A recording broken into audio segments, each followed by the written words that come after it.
Donald Trump right now is the president-elect. He has been elected president, but he's not president yet. Obama is still the president until,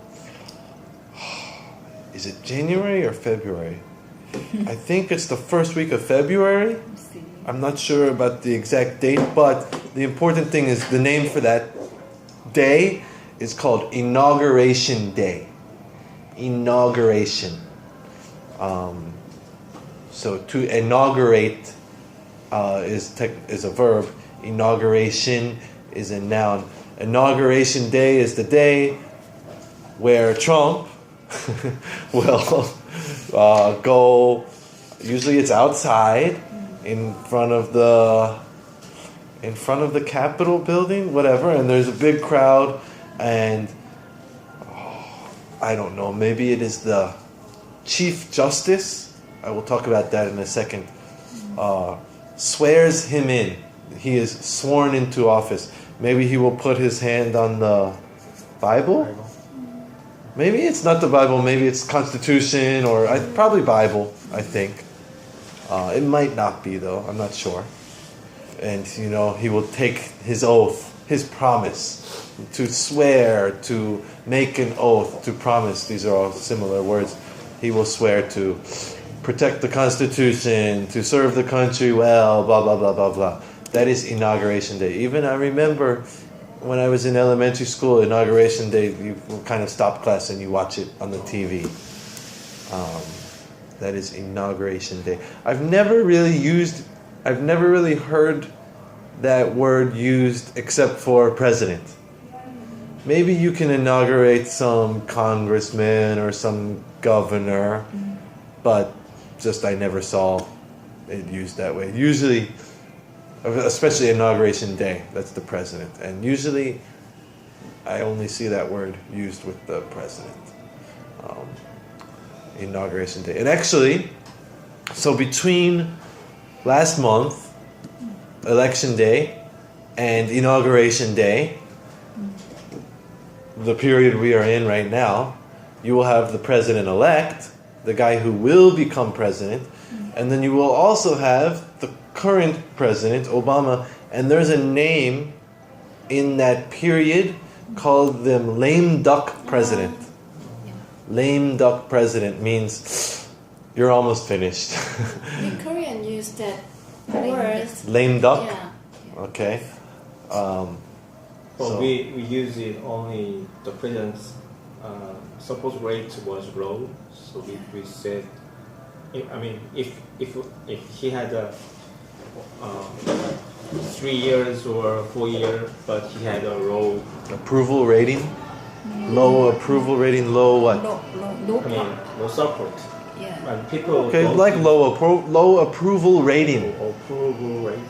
When a month ago, during the Park Geun-hye controversy, during the drama before the impeachment, I read her approval rating was just 5%. Yeah. So low. Yeah. You call that their approval rating. Approval rating. Even in normal times, like I remember a lot of times when you watch the news, anytime there's a story about Bush or Clinton or the president, they'll say, oh, his approval ratings are high right now. Usually, for some reason, approval ratings are never that high. Usually, it's more common to hear, oh, approval rating is low. I do remember reading, actually, recently, Obama's approval ratings are very high right now. Higher than most president, never gets that high. Even higher than any point in his previous 7 years. I think he's almost finished. And also now, because of Trump and Hillary and Trump, now people kind of appreciate Obama a little bit more, and they will be sad to miss him. So his approval ratings are quite high right now. And so he is the lame duck president right now. It is that term between Election Day and Inauguration Day when you still have power, and actually it's kind of an important period because you will try to finish something that you did not finish yet, or you will try to pass some law that you could not get past, kind of last chance. And also one other thing that will happen in the lame duck period, especially maybe like the last week, the president often gives some pardon, presidential pardon. You are in jail for some crime. Oh, it's okay. You can leave jail. Presidential pardon. So sometimes that is controversial, you know. They will give some presidential pardon to someone who has connection with them. Actually, you can give a presidential pardon at any time. I remember Obama gave some presidential pardon to people who are in prison for drugs. You know, U.S. prison system is very not good. And yeah, drugs are wrong, and I know police officer Korea has very strict view on drugs. But most Americans, you know, just if some guy was smoking weed, it's bad, but he should not go to jail for 10 years. Most Americans agree on that. So, he let them go. You know, they had some small drug on them, but they were in jail for 10 years or 20 years. So Obama let many of them go.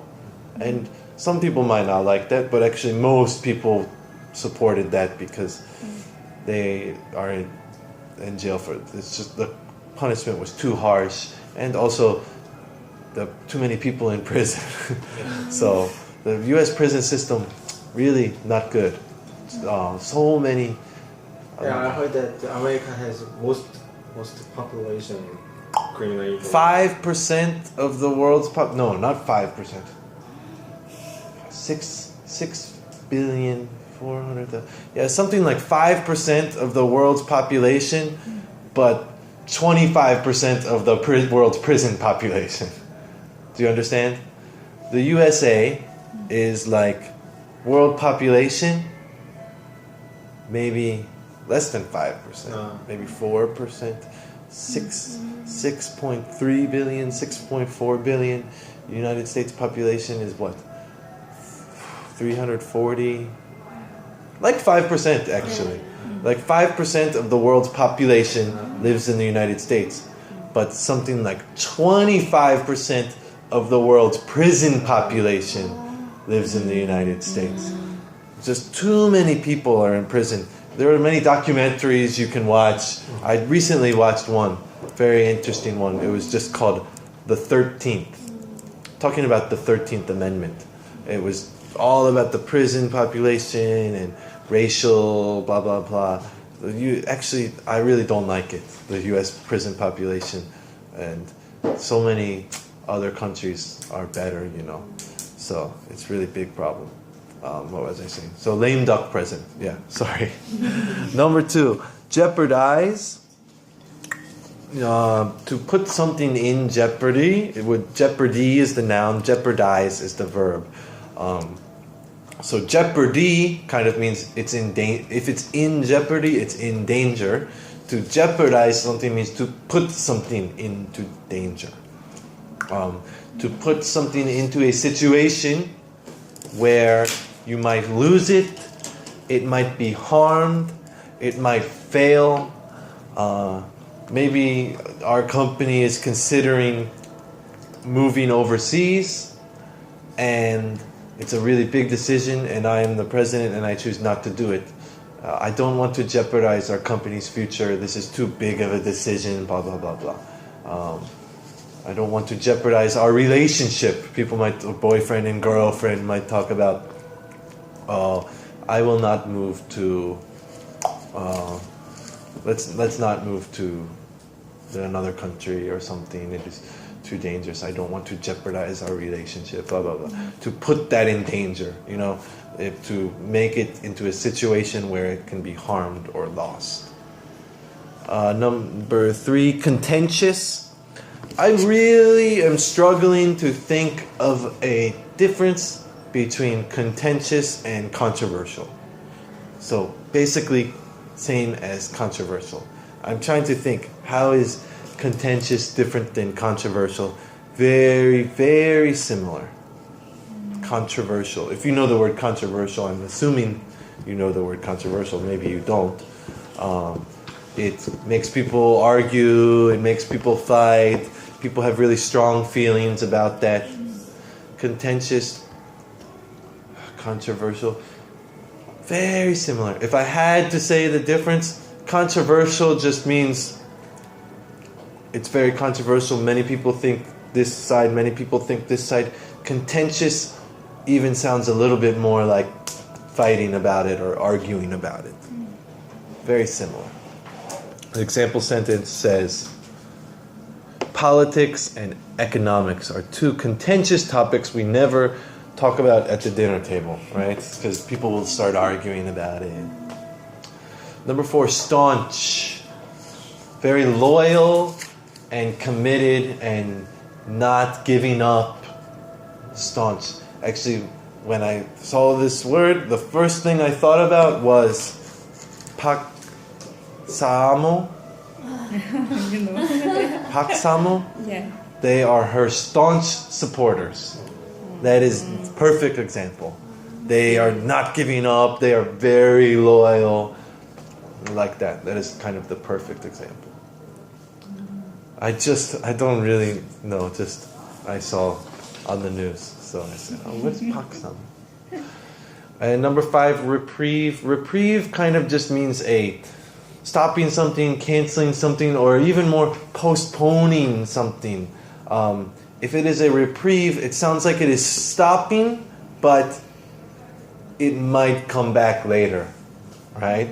A lot of times you might use it in the court. The court has, this example sentence is a good one.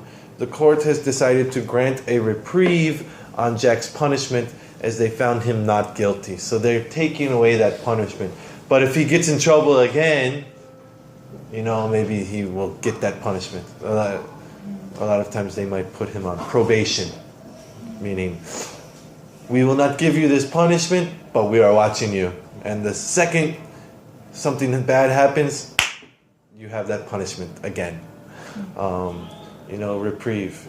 If my wife always bothering me, and then I can go to business trip to Japan for 3 days, that is a reprieve from the bothering. 3 days, I can relax, but then it will start again, right? It's just example. It's not true. Not true. That is a reprieve. It is being taken away, postponing it, but it might come back again later. Reprieve. Maybe you can use in some battle, they are attacking, but then they withdraw and a reprieve from the attack. Something like that.